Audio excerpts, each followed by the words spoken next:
को, बहन बेटियों को बराबर सम्मान देने का काम किए। पूरी 85 और 100 समाज को सम्मान देने का काम किए। कोई क्या अपमान कैला पूरा यार मनवा भैया, कोई क्या अपमान कैला पूरा यार मनवा भैया। साहे भूल गइल बाबा साहे को सपनवा भैया।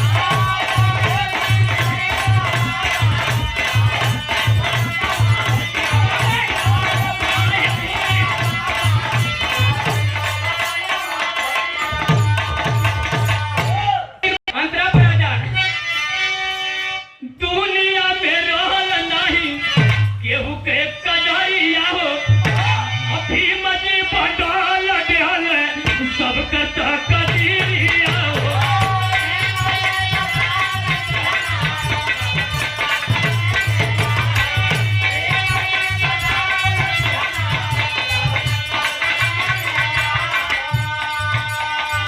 किसी को बैठने का, उठने का, सोने का टाइम नहीं था। ये कलाकार आपके बीच में गा रहा है। अगर बाबा साहब नहीं होते तो सारे कलाकार मंच पर गा नहीं सकते।